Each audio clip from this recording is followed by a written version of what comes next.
Hello everyone, welcome to our channel. This is Shalini Sharma. We are reading Forest Society and Colonialism part 7 and the final part. Finally ये chapter हम finish कर रहे हैं आज. See, new development in forestry. अब हम ये जो लास्ट टॉपिक है वो किस बारे में है कि तो ओवरऑल जो भी हमने पढ़ा अभी तक वो क्या था, क्या हुआ उसमें और क्या समझ में आया. आपको समझ में आया फॉरेस्ट्री का मतलब या न्यू डेवलपमेंट फॉरेस्ट्री. देखो, एक फॉरेस्ट का जो एरिया है उसके बारे में हमने पूरी बात करी थी, कैसे ब्रिटिशर्स के कारण हुआ डिफॉरेस्टेशन, नेवी वालों के कारण हुआ, कल्टीवेशन और प्लांटेशन के कारण हुआ डिफॉरेस्टेशन. तब ये पूछ रहा है कि ये जो न्यू डेवलपमेंट इन फॉरेस्ट्री मतलब अब जो इतना कुछ होने के बाद जो कुछ चीजें नई हुई है वो क्या हुई है. देखो, how should one conserve to forest, वो पूछ रहा है आपसे किसी एक आदमी को कैसे कंजर्व करना चाहिए फॉरेस्ट को. तो आपको लगता है लाइक ब्रिटेन वालों ने जैसे किया, like Britishers we should conserve our forest? Definitely not, बिल्कुल भी नहीं करना चाहिए उस तरीके से. तो वो तरीका बिल्कुल ही गलत है. क्यों? क्योंकि वो तो सिर्फ प्रॉफिट के लिए, खुद के लिए, खुद उनको टिम्बर उगाना था. टिम्बर क्यों चाहिए था उनको? अपने नेवी वालों के लिए, या फिर वर्ल्ड वॉर के कारण जो भी यूज करना था उनको, वुड का यूज उनको आना था, इसलिए वो लोग डिफॉरेस्टेशन कर रहे थे, कल्टीवेशन कर रहे थे. मगर वो सिर्फ उन प्लांट्स का या उन ट्रीज का कल्टीवेशन कर रहे थे जिसकी उन्हें जरूरत थी. तो क्या हमें उस तरीके से फॉरेस्ट को कंजर्व करना चाहिए? तो डेफिनेटली नॉट, ये बिल्कुल गलत था. Since 1980 government across Asia and Africa. देखो, यहाँ एशिया और अफ्रीका दोनों का नाम इसलिए दिया गया क्योंकि एशिया और अफ्रीका में बहुत तरीके से जो है कि वो सिमिलरिटी है. एक तो यहाँ भी कॉलोनियल रूल था, वहां भी एक टाइम पे कॉलोनियल रूल रहा गया था. तो वहां जैसे उनको एक्सप्लॉइट किया जाता था ना वहां के नेटिव्स को, वैसे ही सेम इंडिया के साथ हो रहा था. तो काफी कुछ सिमिलरिटी थी. यहाँ भी पेड़ जो है वो एक्सेस में ही थे, और अफ्रीका में तो आप जानते ही मोस्टली जंगल वाला एरिया है, अमेज़न वही है अफ्रीका में. तो ये जो टाइम है 1980 का, government across Asia and Africa, वैसे तो उन लोगों ने तब तक 1980 तक काफी ज्यादा डिफॉरेस्टेशन वो कर चुके थे. हाफ ऑफ द जो कंट्री था वहां से deforestation, half of the more even उनका डिफॉरेस्टेशन हो चुका था. दे रियलाइज, तब उन्हें क्या रियलाइज होता है, that the conflicts in scientific forestry, ये जो साइंटिफिक फॉरेस्ट्री का जो प्रोसेस इन्होंने सालों से चला के रखा वो सही है या गलत, इस बारे में ये लोग क्या करते हैं, एक मीटिंग बुलाई जाती है. कुछ लोग बोलते हैं कि ये सही था और कुछ लोग बोलते हैं ये बिल्कुल गलत था. ये सही नहीं था इन्वायरमेंट के लिए भी, उस कंट्री के लिए भी, और आगे वाली जनरेशंस के लिए भी. तो they realise the conflicts in scientific forestry that people conservation of forest rather than collecting timber. देखो, कंजर्व करना चाहिए था हमें फॉरेस्ट को रेदर देन कलेक्टिंग टिम्बर. ज्यादा से ज्यादा टिम्बर कलेक्ट किया, जो टिम्बर के पेड़ लगे थे वो तो बचे ही नहीं. उनके बाद जो उनको आपने उगाया उसकी भी जो स्पीड थी बहुत स्लो थी उगाने की. काटने की स्पीड, अगर 10 पेड़ काट रहे हो तो आप 2 पेड़ लगा रहे हो, तो आप ये सोचो एक पेड़ को बनने में, डेवलप होने में कितना टाइम, कितने साल लगते हैं, और एक पेड़ को काटने में कितना टाइम लगता होगा, 15 या 20 मिनट. तो उसको उगने में उतना ही टाइम लग रहा है. जो ऑलरेडी टिम्बर था इंडिया के पास तो वो लोग ऑलरेडी यूज कर चुके थे. बाद में उन्होंने टिम्बर का कल्टीवेशन करवाया था ना. मैंने बताया आपको, वर्ल्ड बैंक ने बोला साल के जो ट्रीज हैं वो सब हटाइए और क्या कल्टीवेट करिए, टिम्बर. मगर कुछ दिनों बाद ये एनवायरमेंट जो साइंटिस्ट होते थे, एनवायरमेंटलिस्ट होते थे, उन्होंने बोला कि नहीं, ये जो प्रोसेस है गलत हो रहा है. जब इन्होंने देखा कि बहुत सारा डिफॉरेस्टेशन इस रीजन से हो गया है, conservation of forest rather than collecting timber, ये बात उन्हें बहुत ही कुछ ज्यादा ही जल्दी समझ में आई. Finally people who live near forest need to conservate forest. उन्होंने बोला जो लोग वहां पे रहते हैं, देखो अभी तक वो क्या कर रहे थे, वहां के जो रहने वाले लोग उनको और दूर कर रहे थे, जो समझते थे जंगलों को, जो जानते थे किस तरह पेड़ को हम कटिंग करेंगे तो वो अगली बार दोबारा ग्रो करेगा, या उसकी स्पीड अच्छी होगी, या इतना बड़ा पेड़ है तो उसको जस्ट हाफ काट देंगे तो वो ग्रो करेगा, हाफ से थोड़ा और कम काटेंगे तो वो ग्रो करेगा.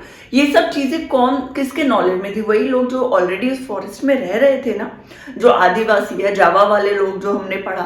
कंगराज, क्या वो लोग रह रहे थे? उनको पता था ना, तो उनको तो आपने दूर कर दिया था, आपने अपने रूल्स चालू किए। तो अब ये बोल रहे हैं people who live near forest need to conservate forest. Finally वही चीज जो पहले थी कि कंजर्व तो वही लोग कर सकते हैं, वही समझ सकते हैं फॉरेस्ट को, because in many cases local communities contribute a lot in conservation. Local जो कम्युनिटीज हैं वो बहुत बहुत हेल्प करती है फॉरेस्ट को कंजर्वेट करने के लिए। वो भी अपने यूज के लिए वहां से वुड लेती है, वो भी अपने यूज के लिए वहां के प्लांट्स मेडिसिन यूज कर रही है, वो अपने कैटल को ग्रेस कराते कराते ये सब काम कर रही है। क्यों? उन्हें पता है कि क्या टाइम लिमिट है उस पेड़ को उगने का, या फिर वो जो है फर्टिलिटी वैसी की वैसी बनी रहे, ऐसा वो अंधाधुंध कटाई छटाई नहीं करते हैं पेड़ों की। तो उनको ये बात समझ में आई, मगर वो बहुत टाइम निकल चुका था, काफी लंबा टाइम ऑलरेडी हम उसमें वेस्ट कर चुके थे। बिकॉज इन मेनी केसेस, कई जगह उन्होंने देखा समझा इस चीज को, लोकल कम्युनिटी जो वहां के रहने वाले लोग contributed a lot in conservation, already उन्होंने काफी कंट्रीब्यूट वो कर रहे थे। देखो इतना मना करने के बाद भी कैटल ग्रेजिंग उन्होंने मना कर दी, मगर उन्हें ये बात समझ में आई कि ग्रेज करने से वहां वहां जो है घास या पेड़ या प्लांट्स वो खा रहे हैं। वो उन्हें ये बात नहीं समझ में आई कि जब वो एनिमल वहां जाते हैं तो उससे भी जो सॉइल है ना वो फर्टिलिटी होती, क्यों? वो खाते हैं तो वो जो जब वो फ्रेश होता है वही वो अपना डिस्चार्ज करते हैं, तो उनको ये है कि वो डिस्चार्ज वहां किया तो जो सॉइल है उन आदिवासियों को पता रहता है ये सॉइल फर्टिलिटी के ही काम आ रहा है, वो वेस्ट नहीं हो रहा है। तो उनका वहां जाना, कैटल का ग्रेस करना, क्योंकि देखो अब एक टाइम क्या हुआ कि वो लोग भी कैटल्स भी भूखे मरने लगे थे, और उनको अगर 100 कैटल से जस्ट हाफ करना पड़ा था, हाफ से भी कम, या 50 या 40 रखने लगे थे, तो इससे वो भी सर्वाइव नहीं कर पा रहे थे। तो एक ह्यूमन का ही आपने पूरी तरह से डिस्ट्रॉय नहीं किया, एक कल्चर डिस्ट्रॉय नहीं किया, एक फॉरेस्ट को एक डिस्ट्रॉय नहीं किया, इवन आपने एनिमल्स को भी डिस्ट्रॉय किया था। तो people who live near forest need to conservate forest, ये हमें बात समझ में आ गई। ठीक है, और ये फिर है सैक्रेड ग्रोव्स। इसमें क्या होता है कि वो लोग पूजा करते थे। पूजा किनकी करते थे? पूजा करते थे फॉरेस्ट की, रिवर की, माउंटेन की, ट्रीज की। हम तुलसी की जैसे पूजा करते हैं, हम पीपल की पूजा करते हैं, वैसे जब आप किसी चीज को पूजने लगते हो, पूजा करने लगते हो, तो आप उसको डिस्ट्रॉय करने की बात मन में नहीं सोचोगे। डेफिनेटली आप अपने पेरेंट को इतना प्यार करते हो, उनकी पूजा करते हो, तो आप उनको उनसे दूर होने की, उनको अलग हटाने की नहीं सोचोगे। सेम चीज है जब ये लोग उन्हीं सब की पूजा करते थे। तो आप ये देखो कि ये लोग जो साइंटिफिक चीज है तो चलो हम एक बार साइड में करते हैं, मगर इनके थॉट्स कितने क्लियर थे, कितने अच्छे थे। वो उनकी पूजा करते थे जो उनको सरवाइव करने के लिए जो चीजें चाहिए थी। क्यों? क्योंकि वो एक्सेस में उसका यूज ना करें। जो ये अनएजुकेटेड थे, मगर इनकी सोच कितनी अच्छी है। ठीक है, तो वो प्रे करते थे उन्हें as a god. People protect forest in this sense, इस सेंस में जो लोग हैं वहां के प्रोटेक्ट करते थे फॉरेस्ट को। ठीक है, विलेजेस, अच्छा, patrolling their own forest keep guard to protect. Patrolling का मतलब होता है गार्ड करना, उस जगह को गार्ड करना। जैसे अपने घर को हम गार्ड करते हैं या एक डॉग रखते हैं ना, टू गार्ड अप, या फिर गार्ड एक अलग से आप रख लेते हो कि आप गार्ड करो अपने घर को, वैसे ही वो फॉरेस्ट को गार्ड करने के लिए लोग रखते थे। इसलिए नहीं कि उन्हीं लोगों को एंट्री ना दें, ऐसा कुछ नहीं था। जैसे कुछ जल गया, फायर लग गया, तो एक गार्ड हो, पता हो कि उसको वहां फायर हुई है, तो हम कैसे इसको अभी बचा लें, बजाय कि वो पूरी तरह से फैल जाए जंगल में। Then villages patrolling their own forest keep guards to protect.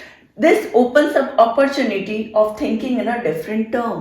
ये सब चीजें जो है एक लेवल पे, जैसे उन्होंने जो खराब करी उसको सही करने की कोशिश करी, दे opens up opportunity of thinking in a different term. दूसरी तरीके से सोचने लगे वो लोग, ब्रिटिशर्स।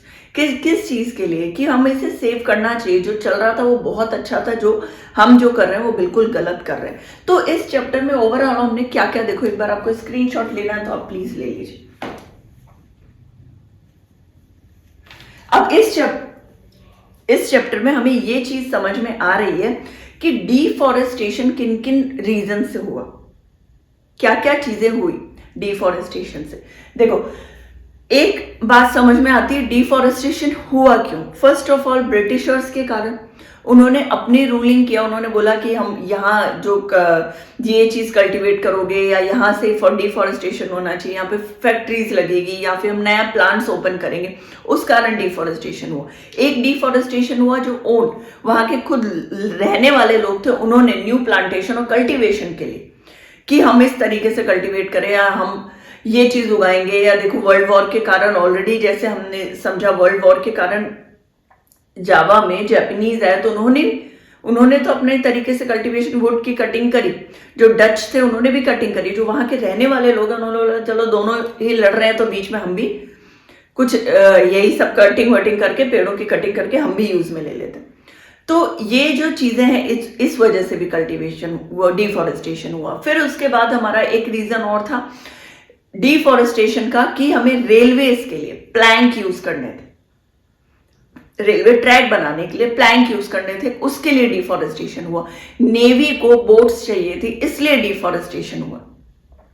तो कोई एक रीजन नहीं था, इन सालों में इतने सारे रीजन थे डिफॉरेस्टेशन के। जो अब हम जो प्रॉब्लम जो क्रिएट हो रही है ना ग्लेशियर्स की, कि हर साल वो एक लेवल था कि इतना ऊंचा था, वो उसका जस्ट हाफ का भी कम होते जा रहा है ग्लेशियर। तो आप ये देखोगे कि ये चीजें आज से शुरू नहीं हुई, सालों से शुरू हुई थी, जो अब धीरे धीरे धीरे धीरे हमें ये प्रॉब्लम समझ में आ रही है फाइनली। देखो अब ये पूरा चैप्टर अभी फिनिश हो गया, अब नेक्स्ट चैप्टर में स्टार्ट करूंगी, चैप्टर नंबर 3 इसके बाद। ठीक है, थैंक यू सो मच।